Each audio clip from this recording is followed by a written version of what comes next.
Mhm.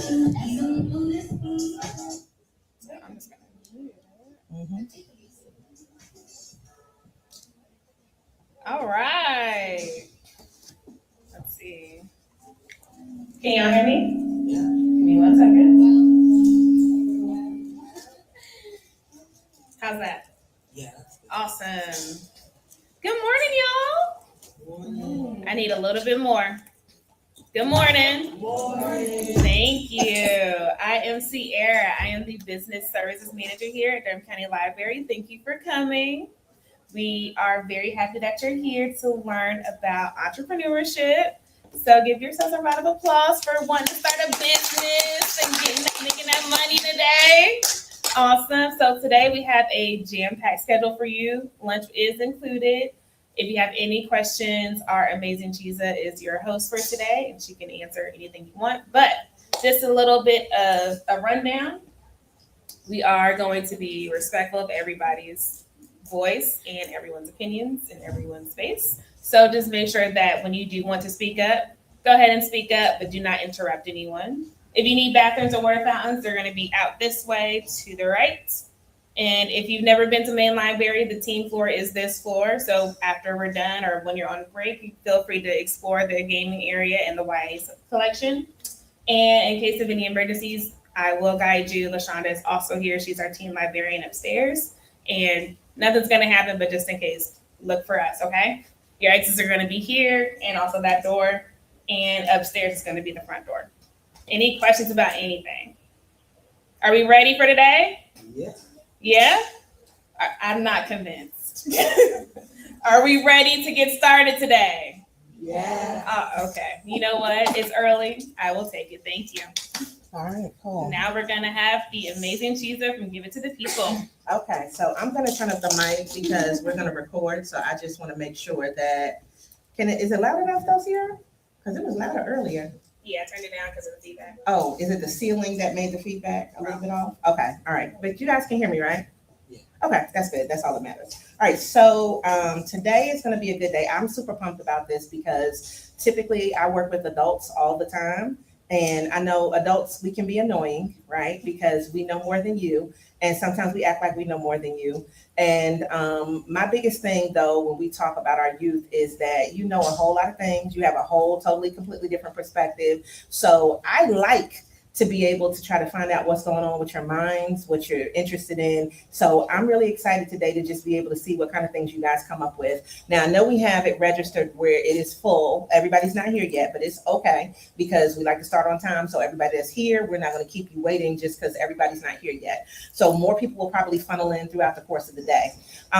We're going to, just for also kind of like knowing what's going to happen today, you have your lovely guide. This is going to be your resource guide for today. So we're literally going to go through everything that's in here. It's 8 pages. And let me tell you, when I said adults can be annoying, the one thing that I do want you to know is you're going to go home with things that you can tell your parents to do. Does that sound good?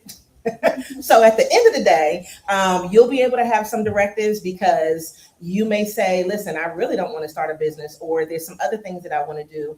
But at least this way you'll get an understanding of it. So I had one person come in this morning earlier who said, well, I wish there was programs like this when I was a kid. And I was like, well, I was in a whole bunch of programs, but they weren't teaching us how to start a business when I was younger. So being able to kind of see that you don't have to be completely grown, you don't have to be 18, 20, 30, 40, 50. You can start something at your age right now. So what I want to do is I want to give everybody an opportunity. Now, I know some people may be not morning people. So raise your hand if you're not a morning person. Okay, so that means for you, you're just waking up. You'll probably be good like after lunch, but we still want you to just at least get into it and have some energy. I think there was one person that came in a little bit later. You right here. Sierra, can you get her bag? What color you want? Okay, so you just pick out her color, whichever color you want to have. And then this way you'll have a bag. It'll have all your goodies in it. So let me tell you what's included inside your bag. In your bag, you're going to have a copy of my book. It's called The 90-Day Focus. So this book is a book that is sold on Amazon. I've had it out for, I don't know, maybe 8-9 years now. And it helps you kind of walk through life so that this way you can plan. So whether you're in school, whether you're at a job, whether you're starting a business, it still can help you kind of plan out life. It is really intended for people who want to start a business, but that doesn't mean it still can't be helpful for you. So inside of the book, it gives you ideas where you can go ahead and you can write in the book because it's there. In the back of the book, we also have like coloring pages too. So because I believe in three things when we talk about business. One of those things is money, the other one is marketing, and the other one is mental wealth. So I think personally that it's great if you have a whole bunch of money, but sometimes you don't have the time to do all of the things that you want to do. It's great to have a whole bunch of time, and then when you don't have any money, then it's like, okay, you can start to plan on some of those other things to let more people know about you. But no matter what, when you have your mental wealth together where you feel like I can do this, I can achieve these things, I have mentors, I have people that I can rely on that are going to believe in the things that I'm doing. To me, that's the more important thing. So we wanted you to be able to have that kind of foundation today. So throughout the day, we're going to have some mentors pop in, and each of them is going to have time to be able to kind of tell you about their business. And so what I want you to do, so we can be interactive, is ask at least one question, right? Because more than likely, whatever they say, I promise you, every mentor that's coming through here today has a totally, completely different business. And so we want that to be representative so that it's not just like you're hearing from one thing today.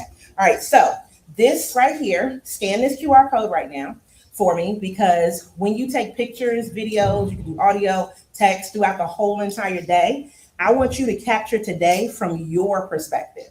So if that means you're taking a picture of your book, your handout, lunch, a person that you just met today, the group that you'll get to work with a little bit later on, whatever it is that you see from your perspective today, we want you to go ahead and be able to contribute, and then we'll be able to share these things also. So you can scan the QR code, and then this way it'll allow you, everybody's stuff will be uploaded in one place, and then we'll be able to share that with each other, and you'll all be able to see all the pictures and videos and everything from the whole entire day. So the first thing that I want you to think about, though, is if you were going to start something, right? And so we're going to do this really quickly, and then I'm going to bring up your first mentor for today. Is thinking about some of the ideas that you want. So today we're going to go with the concept of if you only had $100, right? So I want you to think about that, because then I'm going to give you some paper later on for you guys to think about some ideas. But I want you to meet one of our mentors that is from today, and she has an amazing business. And so I want Palan, please come up, give her a round of applause. And I also want to introduce, this is Tammy Faye, Tambourine Brown. So we're going to give a nice little round of applause. All right, come on up for it. Okay. So, hello everyone. My name is Pilar. I am the founder of Tasty by Durham, which is a catering-owned business and community-owned, where it pay what you can catering business. By that, that means you can pay at whatever range you like. We are able to accommodate your needs. Outside of that, I also serve as a community and family advocate here in East Durham, as well with the marketing director at multiple programs, such as like Wakaboomi and Echo NC. So to tell you about how I started about all this business, what got me onto entrepreneurship, well, it started when I was in high school in 9th grade. So again, I was just like y'all in that seat before, starting a business, didn't know what entrepreneurship was. And so with the good access of mentors, which thankfully we have right now, I was able to learn different things such as like marketing, design thinking, problem solving, social entrepreneurship and such. And so one of the things that I think it's overgrowth and important to really think about is that entrepreneurship isn't just about money. It's also about, what drives you to make that business or that organization that you have. And so this can be a huge thing that I think is also important, is like networking. I know with this generation, and even with my generation, networking was really difficult, especially as someone that used to be an introvert. Sometimes I wouldn't go out to events. I had the fear of talking to new people, whether it was adults, whether it was teens. But I think that networking is a really, really important thing, because this is where you meet your investors, you meet other people with more experience, as well as you meet people that share and make you learn and grow skills. And so how I got into the family and catering business, well, all I had to do was connect with, and well, thanks to the networking events that I've attended to, I was able to connect to different people that centered about, food insecurity, that centered around, how to earn income, how to manage your money, how to price your products, And so if you're starting, for example, a food business, or if you're starting any business, one of the things that we have to keep in mind is how are you going to earn that revenue? How are you going to earn that income, especially as teens? One of the things that I like to say to younger people, even to my siblings, that they're just starting from the start, is that don't be afraid to just ask for money. One of the things that we have a fear of a lot, even probably because of our parents or other people, is that when we pitch stuff in front of people, we often feel scared of asking for money. Even then, I was like, well, I don't want to ask that much, but it's okay to ask that amount, because even then, it's going to help you in the long run. And so, one of the things that I also like to talk about is marketing. Uh, Again, I think that marketing is a really, really big thing here in business and entrepreneurship. Um, for me, I already finished my certifications with marketing, and I already have over 3 years of experience with that. And so, what I like to say to all, business owners, is that marketing is a huge, huge thing when it comes to starting our businesses. Just because I feel like it's another way of outreach, it's another way of how we outgrow things. And if you want to know a little bit about marketing history, we started at production all the way to here to social media. And so it's important to really have those tools and to have these resources and things in mind. Which again, I would like to share with you that we are having a marketing session over in East Durham that is open for youth and adults. It's completely free. You can bring family, you can bring other people, to learn. And over there, we just offer free marketing courses. I think it starts tomorrow, actually, June 19th to August 7th.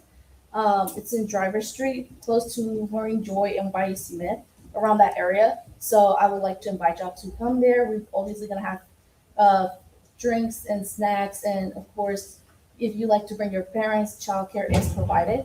And so, aside from that, the way that I started my catering business was, of course, to start by identifying the problem. So, what was more common here in East Durham was obviously food insecurity in my case. There were people that were struggling with food. Sometimes the catering was expensive over here. Sometimes it was expensive over there. It was over like up to 10,000, right? And so one of the things that as entrepreneurs we keep in mind is usually it's not to create something new, but to identify what already exists out there that's an issue, and how can we make it even better? How can we improve it? What's the solution to it? And this can be a personal thing to ourselves. Like for me, firsthand, I used to experience food insecurity at firsthand. So one of the things that really I wanted to do was how can I tackle that, and how can I, focus that into my community. And so what I did is identify these solutions are more like, I would say, give it like three different kinds of solutions. So you can start with a problem. What are your three solutions? And out of those three solutions, you can either combine them, you can either like mix them up, or even pick one. And so for me, the solution was, well, what do we do? A pay what you can cafe, right? And although that is not implemented, it is already good to have that thing in your head and your mind, just to know that there's already a goal coming in and a pathway. And after identifying those solutions, one of the things that I next focused on is how will I market it? How will I share this to people? How will I share this idea? How is it going to work? And so there are different factors for this, whether it's like, how to market it, what are the next steps, the future roadmap, how's it going to look like? And so all of this is all about growth. So entrepreneurship doesn't have to be perfect. There usually isn't a direct pathway. You can go through different pathways. Sometimes we change. And like I said in the beginning, I wanted a pay what you can food cafe, and it became into a catering business. And so I think the important part there is defining your ask and your why. Like, why are you doing this? It's very important. Everyone already knows what your what and your when is and how, but usually the people like to hear the why. Like, there's a purpose why you're doing it. And so it's very important to just identify what your why in your business or your organization is, because sometimes I've heard people wanting to start their nonprofit organizations, and it implies a little bit of business into it, right?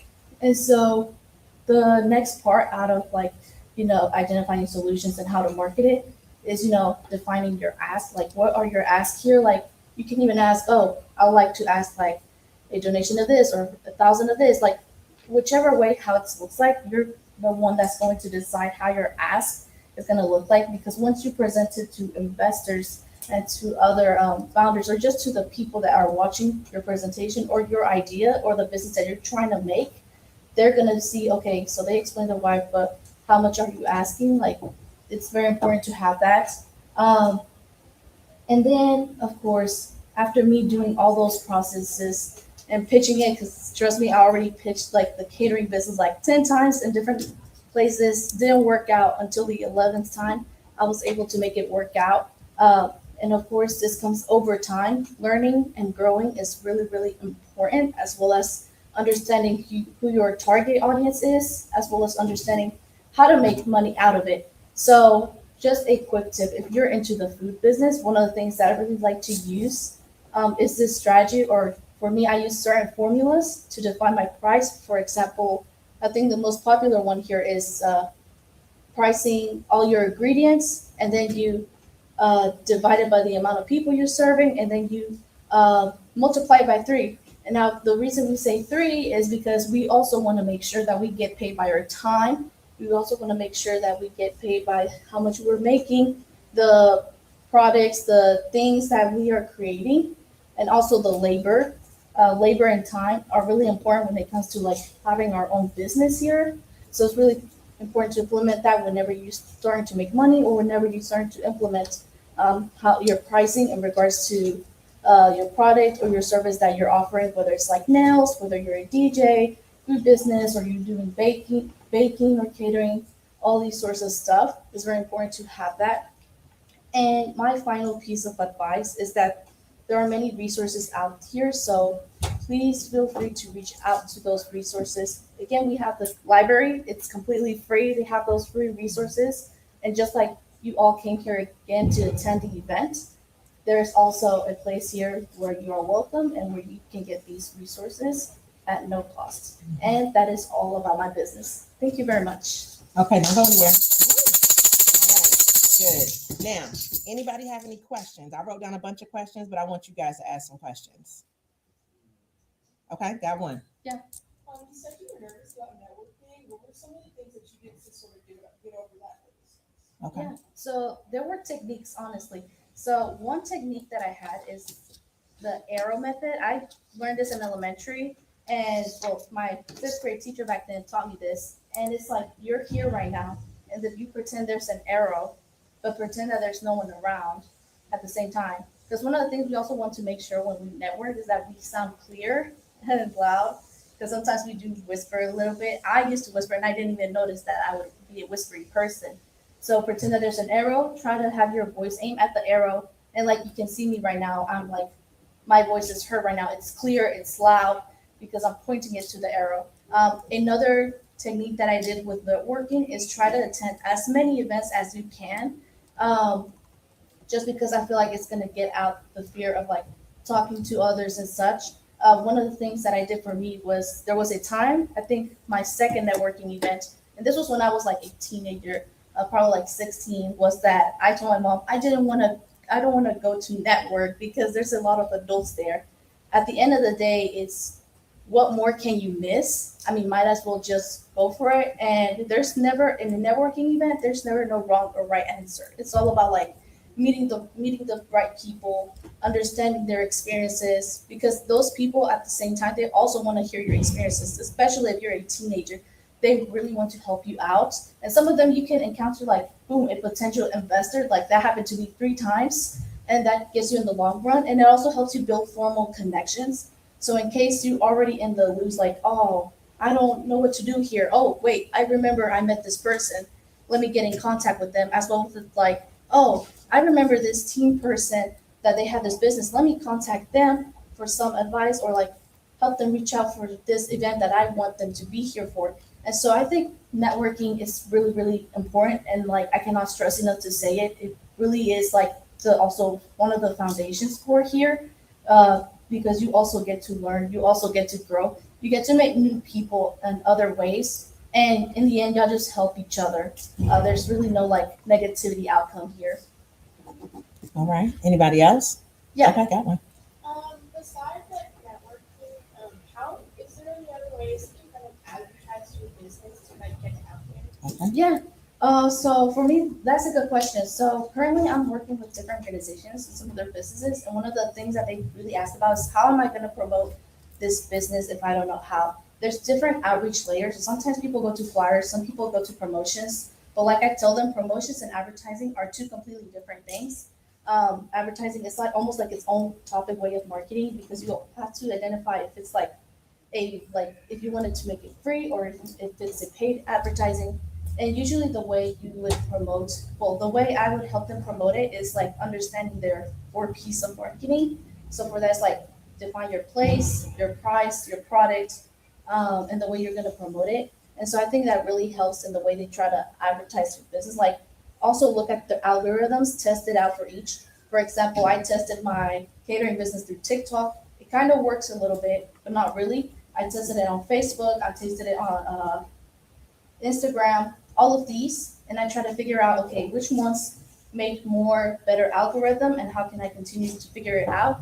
And that's why I'm also offering that course over there because I teach adults and young people how to advertise, how to promote, and how to read the algorithm and the analytics.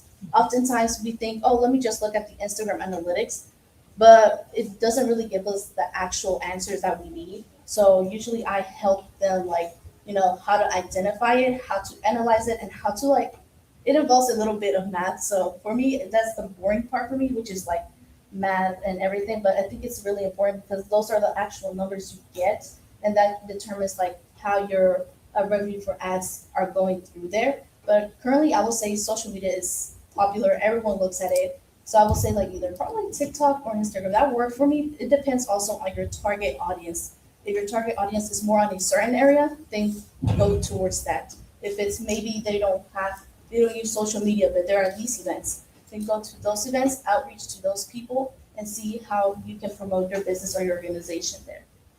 Can I add on to her question? Yeah. So even though your answer was general, what was for you specifically the difference between, because you said TikTok wasn't really there as much for you. What did you try on there, which I'm assuming is a video, but why do you think maybe one worked better than the other for you specifically? I would say more where the target audience is, and also the algorithm plays it a little bit.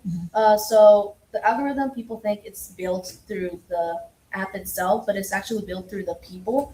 So depending on people watch, again, I use like the 3 second rule, which is like the people, like in general, everyone, we only have like a 3 second attention span, and if we don't like it, we just scroll it up, and if we do like it, we just keep watching it. And that's why I say to everyone, like it's important to have a strong hook or an engagement or a starting. This can be like a question like, do you live in Durham and you do this and that? Or let me tell you about this and that. Having those hooks are really, really important to keep the audience just stay there. Another thing is the way the target audience is at. So for example, my outreach is usually families and adults, probably like 20 to 45 years old. Most of them are in TikTok, but most of them are in Instagram and Facebook. So I just go towards those websites as well. With also another thing with ads is that it's important to have your website. I feel like your website is your homepage, like your foundation of everything. So in case, let's say, TikTok or your Instagram handles or any handles get deleted, people can still reach you out through their website because that one doesn't get deleted. Excellent. Okay. Anybody else? Come on, we want to do at least 3 questions. We got one more. Okay, what you got? What's the difference between revenue and profit? Good. Yeah. So with revenue, it's more like, okay, I'm trying to explain. Okay, let me start with profit. Profit is like, your earnings and stuff. Revenue is how much like you're making. Like for example, let's say I am doing catering for 200 people, and their catering is, oh, I want this and that.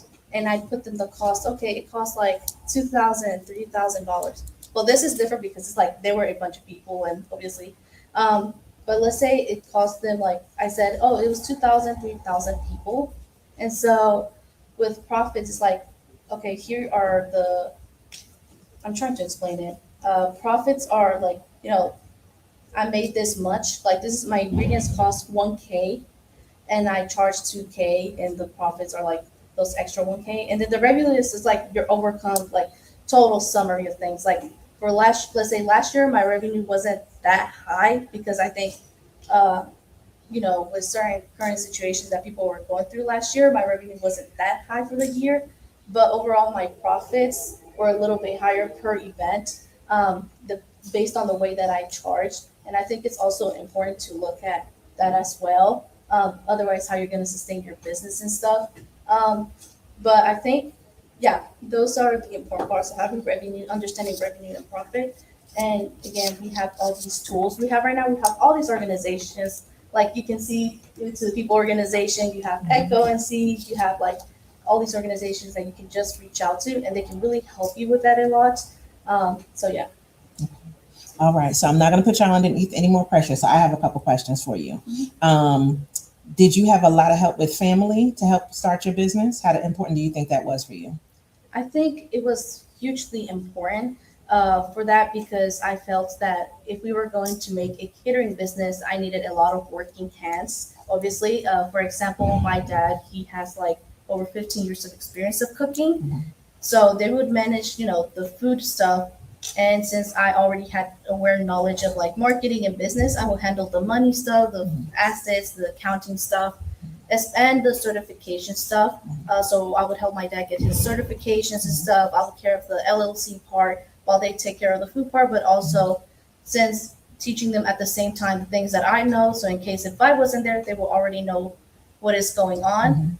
So I think really having family there is hugely important, and in general, a network there, a support there is also really important. Okay, I love that. Now, one of the things that you mentioned was asking for money. So if we're going to start a business, we want people to pay us for our things. What do you think helped you kind of get over asking people for money to help you start the business or grow the business? I will say motivation and the eagerness as well as the confidence. Like oftentimes we come in the room and we think, okay, I'm just a person presenting something, but you have to start to get to the mindset of, no, I'm a business person. I have to start thinking in this mindset. And for me, will cost me like a little bit of a while to, be in that mindset. But the more repetitive I think about it, the more eager I am coming in and then asking what I want. And also it just, when you give confidence to the people, they also see you as, oh, she knows what she's here for. She knows what she's doing. She knows how much she's asking. She has confidence that this business is definitely going to grow. We're definitely going to invest. And it's also a psychological thing too. I took a psychology class and we did a test, and we did notice that the more we presented with confidence about, especially like, for example, oh, you ask for money, you're direct and plain and clear, the more those people would definitely invest in your business. And the ones that weren't that confident, because it's all about, okay, if they're confident, we can see that their business is definitely going to be successful. Let's invest it. And you can sometimes see investors or people that are giving grants. Same thing with people, grants you don't pay back. And even when it comes to credit cards, like if they see that confidence, they're definitely going to lend you money and they're definitely going to support you out. Okay, I love that. Now, I'm asking these questions because all of this is going to come up later on. Okay, so that's why we're asking them. The last thing I want to ask you is, you mentioned pitching. So later on today, they will do a little bit of pitching. Oh, all right. Cool. So can you talk about your experience and just kind of explain what you have to do with a pitch, and what do you think made your pitch successful? And our confidence was definitely a part of it. But when you're pitching to people, there's something that they want to know, because your goal is to get money when you're pitching to people. So can you give us a little bit on that?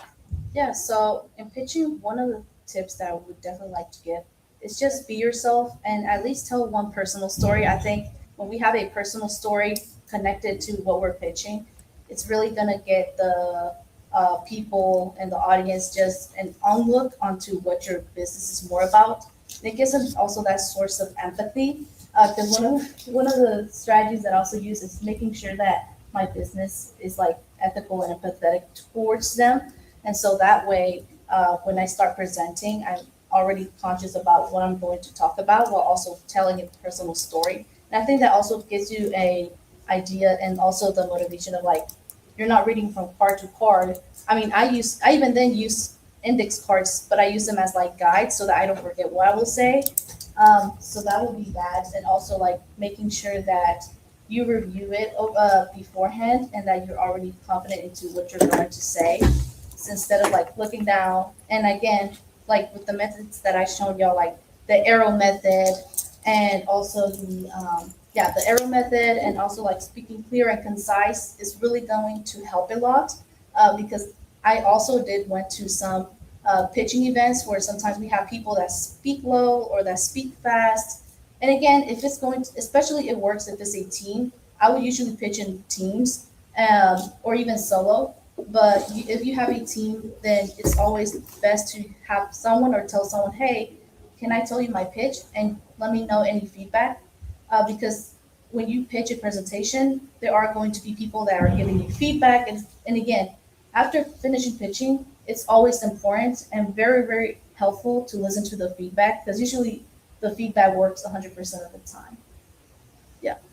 All right, that was excellent. All right, give Pilar a round of applause. Yes. Okay, so I'm gonna need to turn this mic up because this is driving me a little bit crazy. So I'm hoping we don't get too much feedback, but I just think it'll be easier. Okay, so did you learn something? A little bit of something at least? All right, so we're gonna jump in to part of the presentation so that this way you can see what we're gonna do for today. I think what you did was amazing, wonderful, and what I need you to do is send me that information for your marketing classes so we can go ahead and share that with people, because we definitely want to let people know about that. Is there a cost to the marketing classes? Is there a cost to it? No, it's completely. Okay, all right, 'cause I thought you said that, I just want to make sure. So this is what I want you to think about for today, and I'm gonna give you something specific later on, but for you, for your own individual self, I always like to customize things, because I think a lot of times when people teach, they already have in mind what they want to teach, and so it's not necessarily exactly what you want to do, and everybody wants to do something that's totally different. Now, raise your hand if you have no idea what you want to do and your parents just signed you up for this and they thought that this would be a good idea for you to do during summertime. Okay. I know it had to be at least one or two, right? Okay. But you're going to have a good time today. And if you do decide that you don't want to do a business, that's perfectly fine. But what my thing is always is that there is something that you can do. And I am of the mind, and I'm sure you have seen it, right? That people don't, a lot of times nowadays, they don't retire from jobs the same way that they used to. Like, I never was a person who thought, okay, I'm gonna spend 20, 30, 40 years somewhere and I'm gonna retire from this one place. I just could never see that. I was always a person who always wanted to do my own thing. I started having business cards when I was in high school. So I was just like, I'm gonna do business, I'm gonna do something, and I always wanted to make some more money. I also started my first job when I was 13, and I was working at the YMCA. Oh, excuse me, not the YMCA, what am I talking about? At the Boys and Girls Club. And that to me was good because I wanted my own money. I wanted to be able to do what I wanted to do. But it didn't occur to me at 13 to be like, okay, I can start a business. So this is why I want it to occur to you that you can start a business, because this could be something that you can start before you get to college. This could be something that could grow. And one of the things that she hit on that I think was really, really important is that when you ask people, especially when you're young, to help you, the odds that they will help you increase so much more than when you get grown. Because once you get grown, they feel like you should have it figured out. But people are willing to give more when you're younger, because it's like, oh my God, I'm helping out the next generation. Just that alone, that's where that empathy comes in that she was talking about. So use your youth to every advantage that you possibly have for today. So we're going to talk about some of the things. So you asked a really great question when you talk about revenue. We'll talk about some of that revenue and profit, but making it real so that this way you can really see what you actually need to do if you do want to start a business in North Carolina, knowing your numbers, which are things you talked about,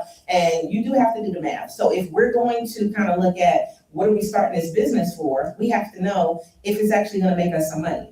Because a lot of times what people want to do is they want to start something that's a hobby. And that's perfectly fine if you don't want to go the complete legal business route. But I always try to tell people that you should have some type of goal in mind. So let's just look at it like right now. Is there something that you want that you don't have, and you feel like if you were to work or you had a job that you'd be able to get probably before school goes back in? Tell me what that thing is. You don't have it now, but you want something. What's that? You don't have it. So if it's something that you want, right? You don't have any money for it right now, but if you could get it before school gets back in, that would be something that you would want. What you got? A car? Okay. Money? Okay, not just money, okay? It needs something that you can buy with money. What would that thing be? You don't have anything you want before you go back to school? What you have? Clothes, car. What you got in the back? A laptop?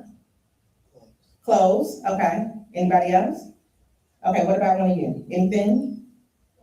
Clothes? Okay, so if you want those things and you said, okay, how much do you want to spend on whatever that thing is? But maybe you want clothes and maybe you want to go out of state and go get them. So originally I'm from New York and I always wanted stuff that everybody didn't have. So the city that I used to live in was called Mount Vernon. So if you want to kind of compare it to here, the distance to Mount Vernon to being in New York City, if I take the train, was like 13 minutes, right? Being in the city and getting clothes was not the same thing as being in Mount Vernon and getting clothes, because then you have all the fly stuff that nobody else had, and come back to school and be fresh, right? So my thing was, okay, well, I want to make enough money to go, and I need a certain amount in order to be able to buy things, right? So that's 200, 300, 400, whatever that was. And so that's what I needed to make over the summertime in order to make that happen. So for me, it was, okay, go get a job. But if I were starting things now and I were in your age group, I would start a business, because depending on what you want to do, you can find something to make a couple $100s over the summertime. So if you look at it right now, it's June, right? School gets back in when? Any specific date for some of y'all? August what? 28th? Okay, anybody else? August?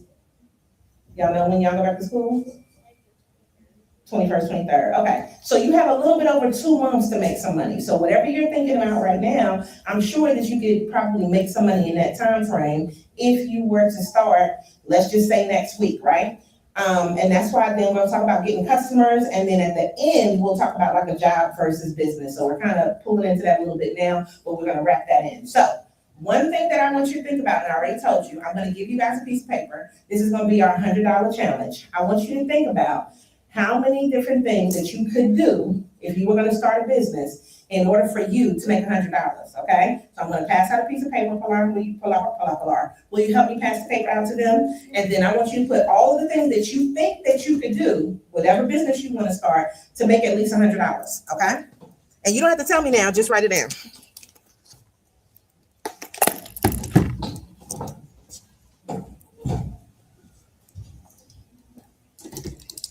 And I'm giving you 100 as like a low point, right? Because if you can make 100, you can make 1,000.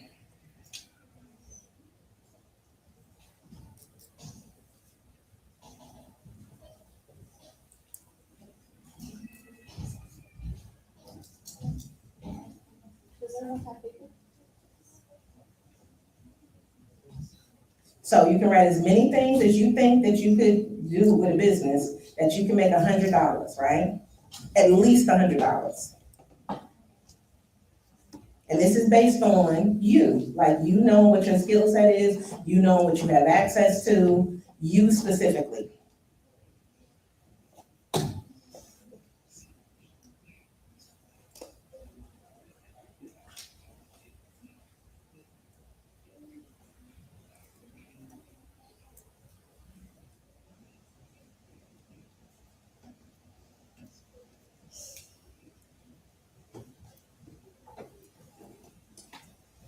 So I'm giving you some ideas on the screen too. It says, what can you sell, create, teach, fix, clean, design, or help that will let you earn in the next 30 days?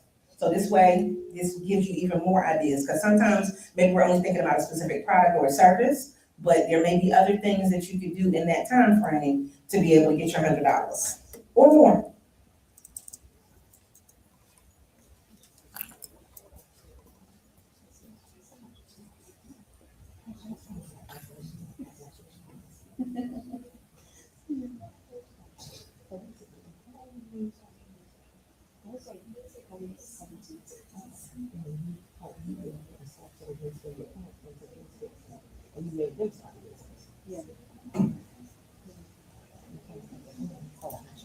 Okay, while you're thinking.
Okay, how's our ideas going? They're going good? Okay, all right.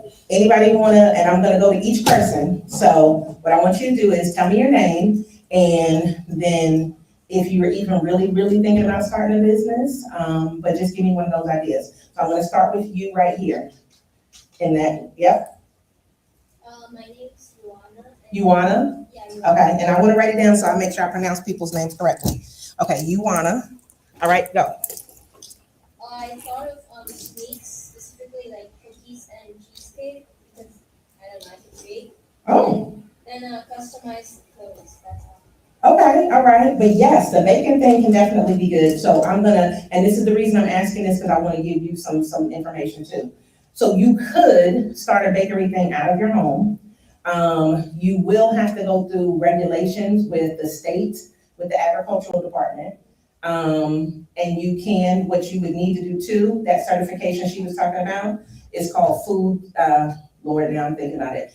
Safe certification. So basically you're learning how to serve and prepare things properly so that this way people don't get sick and all that. So there's a certification for that, but you can bake out of the home. So that is something that could be a tangible business that you can do. And let me tell you, there's been plenty of bakeries that have made a whole bunch of money from starting at home. And this is my suggestion too. If you want to do something like that, you could do a pop-up. So you don't need to have a physical brick and mortar. You can go to a farmer's market and do something like that. And there's farmer's markets all over, okay? And then this way, that enables you to have a certain amount that you bake and just sell out every time.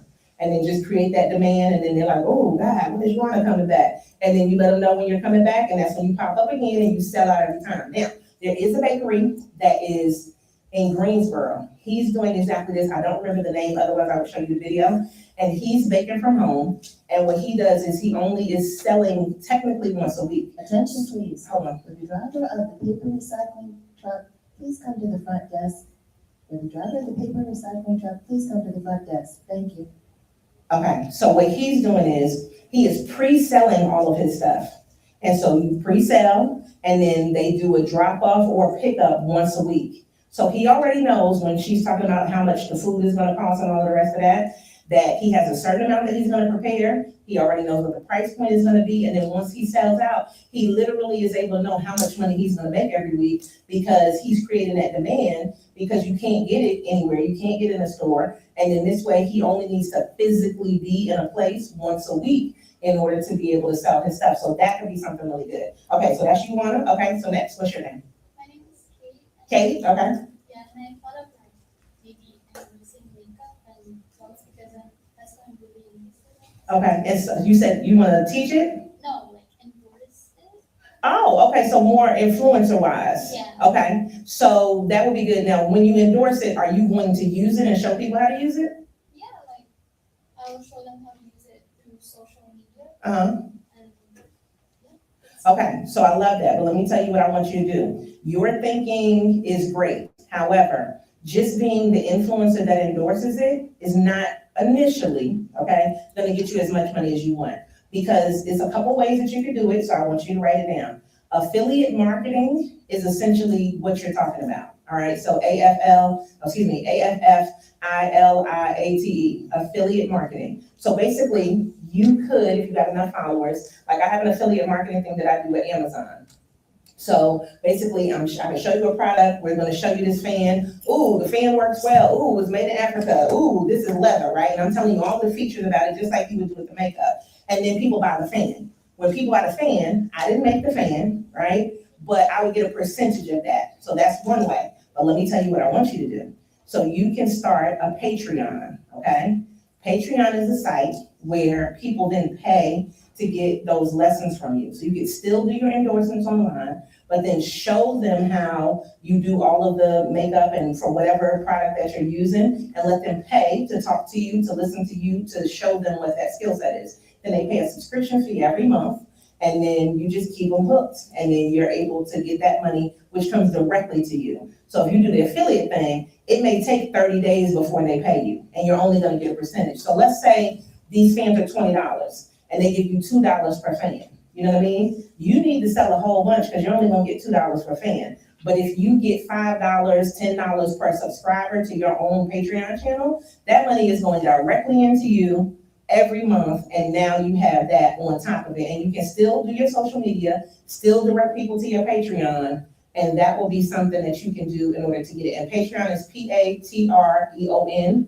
So that'll be an easy way for you to do exactly that and make that money. And if you're looking at 100 subscribers, then it depends on, how much you're gonna charge for those things, and you can make that $100 really quickly, right? Okay, all right, next, what's your name? David? Yeah. Okay, all right, David, what do you think you can do? What'd you write down on your paper?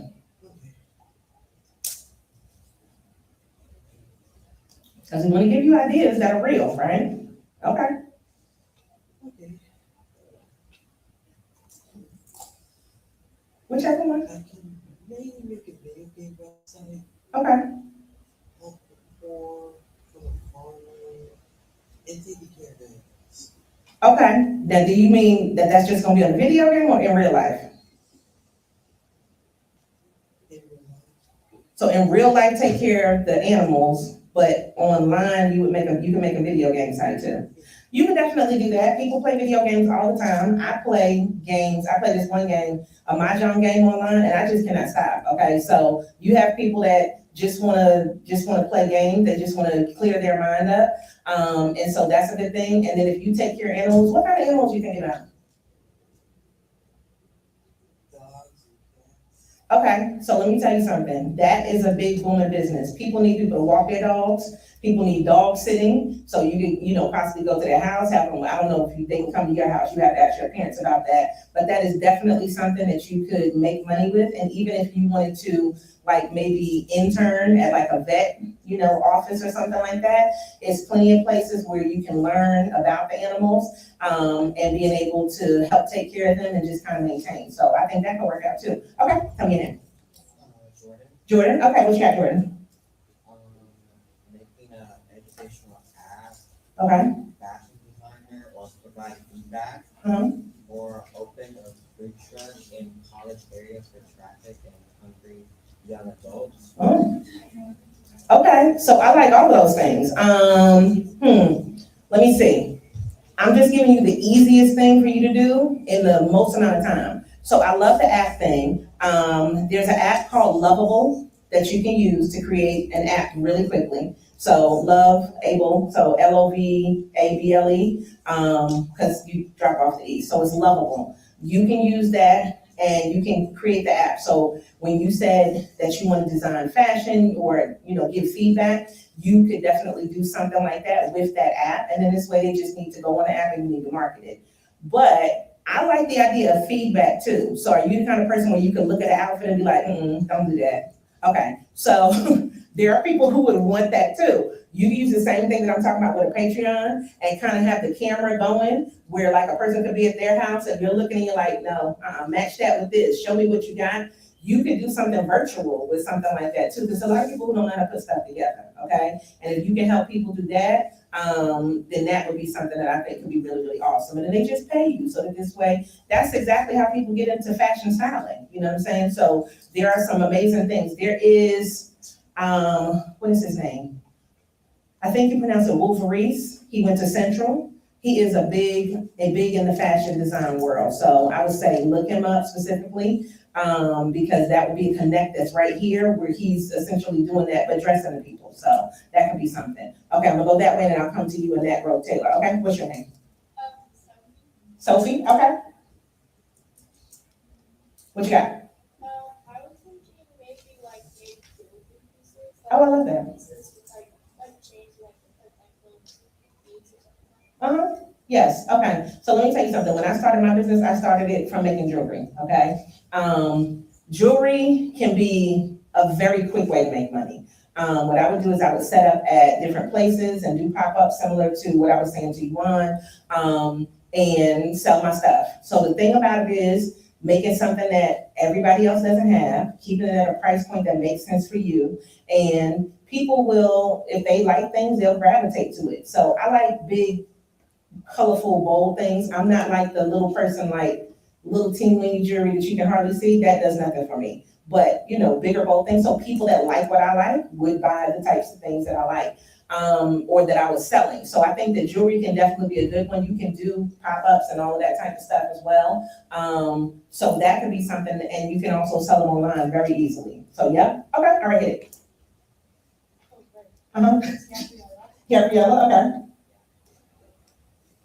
All right, what we doing? I do cute bracelets. Okay. I like wearing bracelets, pencil touch and a lot of like little color designs, because I've heard these different apps where you can like upload your design and make it like water bottle or pencil touch. Oh, God, yes, you can definitely do that. So, there's one that I use, oh goodness, now I gotta think of the name of it, hold on. It's probably gonna come to me after I finish telling you what to do. It's a couple of them that and now it's just blanking out. I cannot think of the names. I'm gonna come up with them because there's two main ones that I'm thinking of.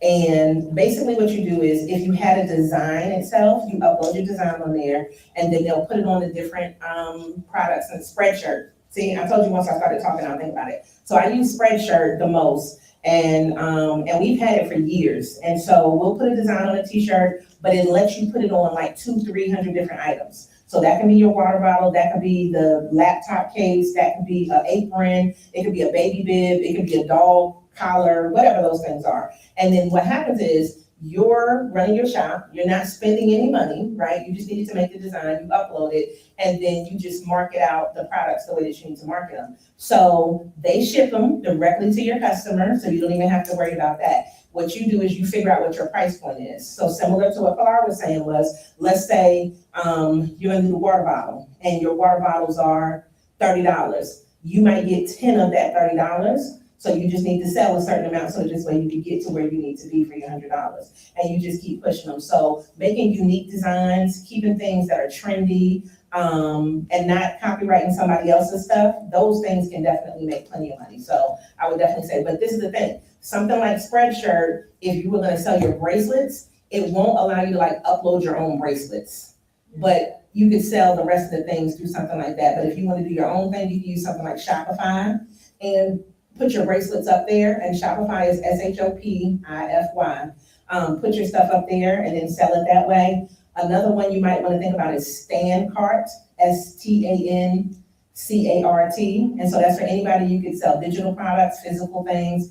Either one of those you can use with Shopify, but Spreadshirt specifically will allow you to do exactly what you're talking about and then sell it, because it can even become artwork that you put on the wall, you know? So that's a good one too. Okay, all right, next.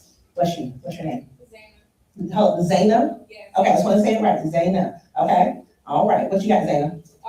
So I'm an artist, so I make like paintings. I've already like gotten money for painting from my family or whatever. Okay. But I could continue doing that, and I also want to get into sports photography. Oh, okay, yes, okay. So either way, it's still art though, the stuff that you're talking about. So just if you're not necessarily painting it or drawing it or something like that, it is still art. Sports photography is humongous money, all right? Now, if I'm picking, I'm not trying to tell you that we don't want your art. We definitely want you to still do your art that you're making out of your head. But right now, you know what's unique about here in this area? We just got a women's softball team. Have y'all seen the signs for Carolina Blaze? Okay, somebody needs to be out there shooting those photos. Zeta may need to be out there shooting those photos for the Carolina Blaze. You got the Bulls right here, the baseball stadium. So sports photography, you got all these colleges, all of these high schools specifically doing that and getting the shots.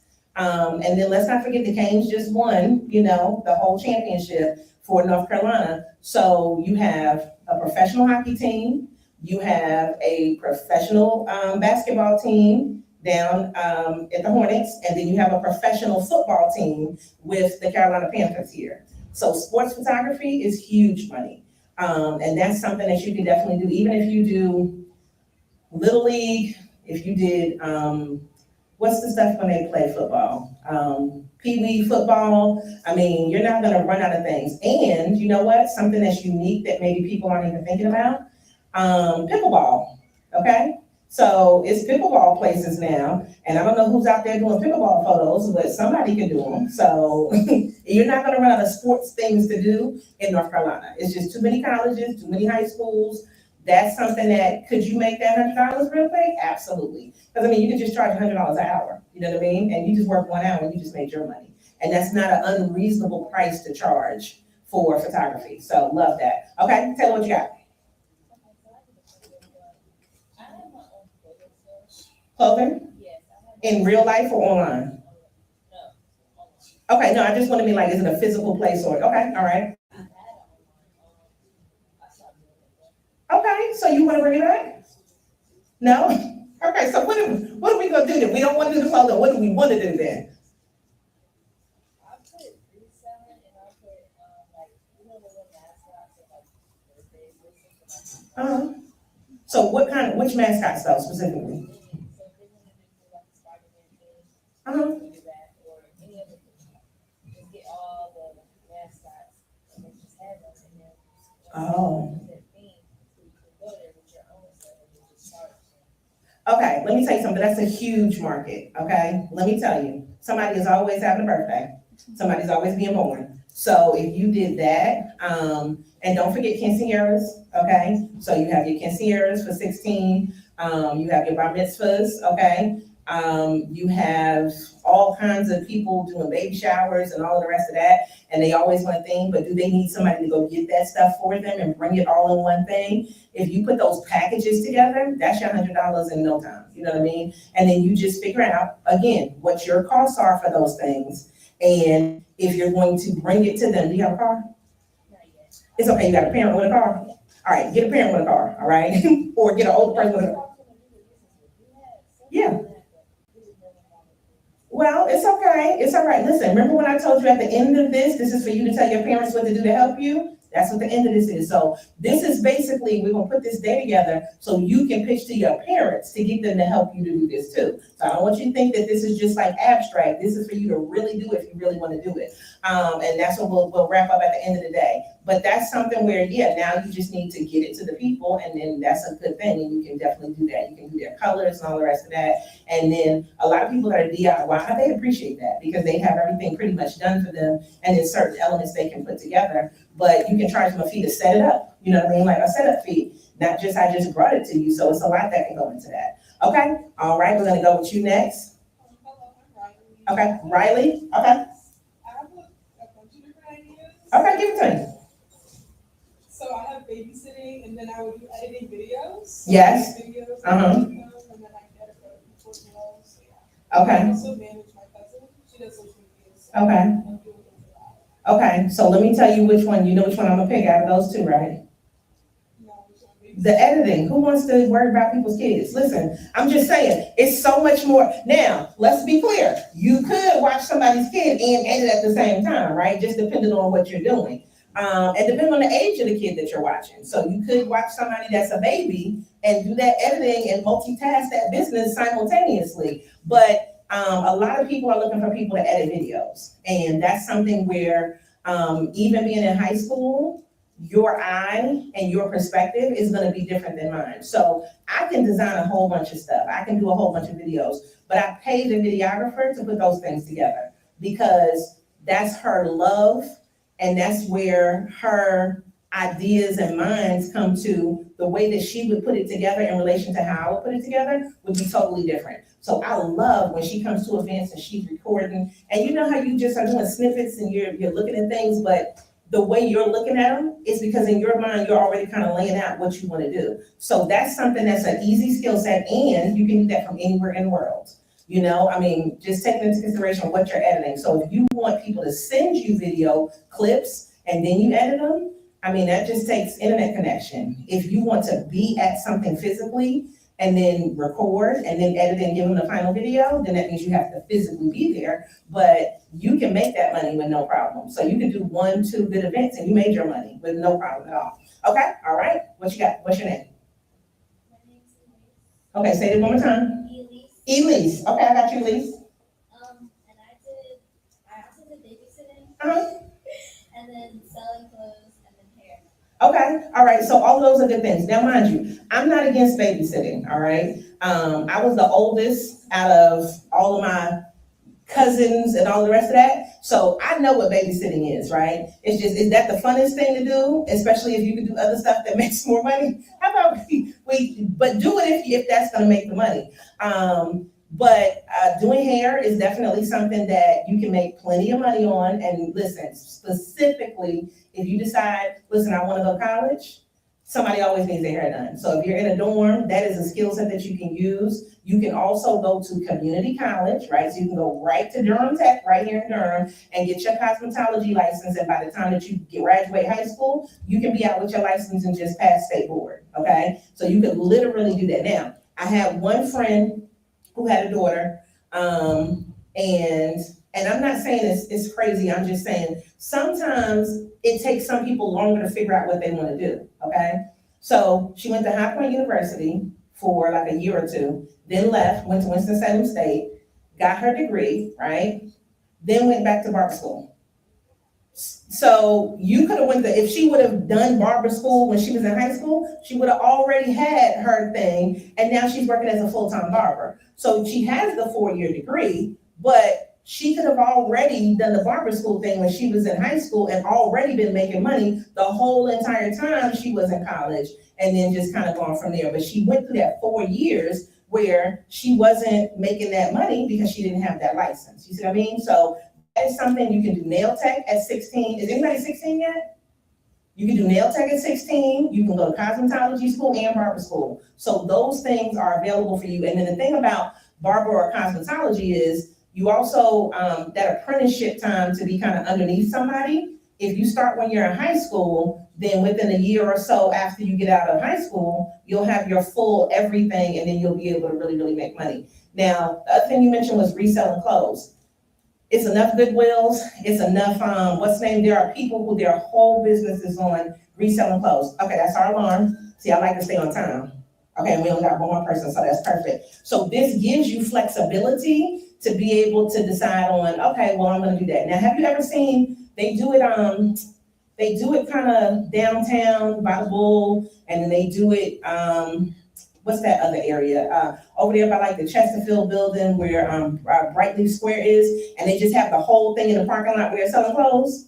They do that at the state fairgrounds. They have people that's out there just selling clothes all the time. So if you want to resell stuff, then that's what Plato's Closet is. It's the same kind of thing. Either one of those things can definitely work out.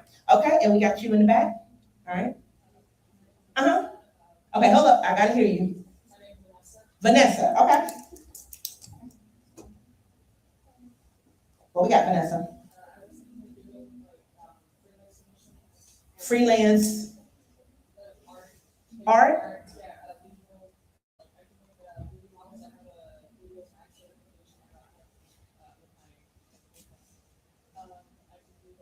Do me a favor, because where I'm at, you have a really light voice.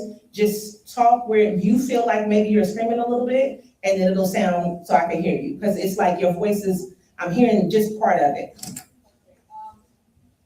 was thinking I could do something related to art because I have a lot of I've done a lot of different things. Uh-huh. Digital art, I can do modeling, I can do traditional art. I have a ink machine, I can make little custom things for bags and stuff. Oh, yeah. I think I also want to do I want to teach some aspect of art. Okay. Or music composition also. Okay. I'm here for all of it. I'm here for all of it. So let me tell you, have you heard of Triangle Artworks before? So look up Triangle Artworks for you. Triangle Artworks is an organization that is statewide, but it is based in like Raleigh, Durham area. So in this area, they have classes all the time to help people, specifically those that want to do artistry. I'm sure that they wouldn't mind you teaching a class, you know what I'm saying? Especially if you're going to do it and it's maybe even if it's aimed at youth. But what you said, out of all those things, when you said you could do that 3D rendering, I mean, ma'am, that's real estate. That's, layouts of things. Everybody at your age cannot do that, okay? So when people even want to figure out how to lay out a room, like that type of thing in that perspective, that is amazing. So anything that you want to do in that digital arts world, I can definitely see that being something good. I do have a friend, and I'm gonna have to go get his thing on Instagram because I don't remember what his Instagram name is. But he definitely could help in that realm. And do you speak Spanish? Okay, so he definitely is fluent in Spanish, and he helps people also with grants in relation to art. So that's something that I just got to look up. I don't remember what the name of Instagram is, and then I'm going to give you that as well too. And he works a lot with the libraries and stuff like that here, so that will be another good connection for you. But the Triangle Artwork specifically, and then just the teaching aspect of it.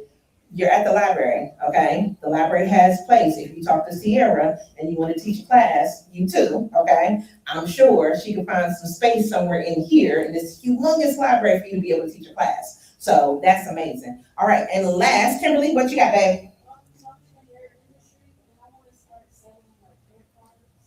Okay, what kind of products we gonna sell? Okay, so I'm gonna give you something specific. This is a lot of time, and this is gonna cut your time in half or more. A lot of times people wanna make everything from scratch. The issue is, more than likely, you're not a chemist, right? And if that's not what you went to school for, I'm not trying to put your hair product on and then now all of a sudden I got a patch, okay?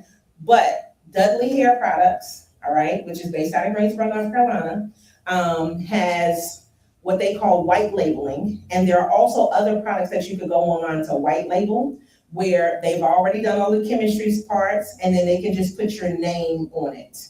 And then this way you're selling something that's quality. So why am I saying that? Everybody's heard of Beyonce Sacred before, her hair product line. Okay, do you think Beyonce was in there in the kitchen putting stuff together? No, she had somebody do that for her and put a name on it. Now her bottles are really cute. So packaging does make a huge difference with that. But instead of you starting from scratch, white labeling, things that you can white label, because I've thought about this and I've looked at stuff.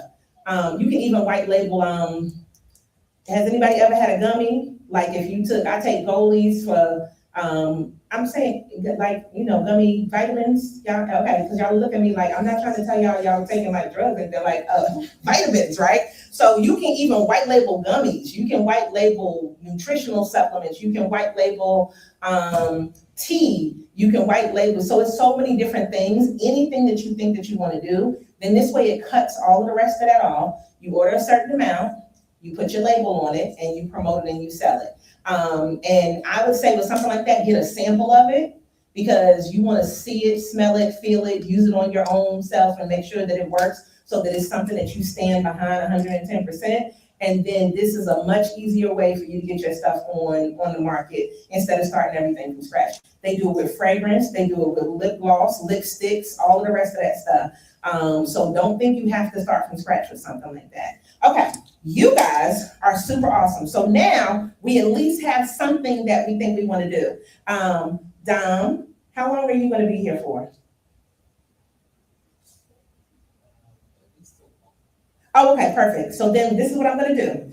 Now that you've seen that, what I want you to do is we're gonna get your mind together so that what you can do, I'm gonna show you some things that you can think about for marketing, all right? Now, this is about to be a little bit crazy, all right? Because this is something that everybody should do, but I want you to see when we talk about marketing, a way for you to think about things. So I'm gonna show you a couple different videos. So raise your hand if you have to poop. Not right now, but in life. Do you need to poop in life? Okay, that should be everybody, okay? Right? Like, everybody needs to poop, okay? I don't mean right now, but in life, y'all are looking at me like, not right now, ma'am. In life, you need to poop, right? So there's this product called Squatty Potty. I bought it years ago. Does anybody know about Squatty Potty? Okay, so don't tell them if you know about Squatty Potty, because I see two people raise their hand. I saw this thing and I was just like, let me watch it. And so I've used it to teach classes for years because the way that they marketed it, it was just like I had to buy one. Okay, so I'm gonna hold up. Why is this all the way back? Hold on. We should be here. Hold on. We're in my playlist. Okay, we should be right here. All right, so I'm gonna turn the mic off because I don't want it to interfere with that.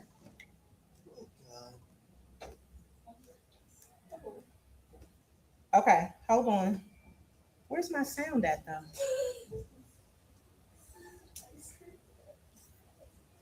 Now let me see if my sound is coming in like it's supposed to. Nope. Okay, well, we were working earlier. Oh, I know why. Hold on, sorry, y'all. I had to think about why our sound wasn't working. And now it's probably gonna be too loud, so.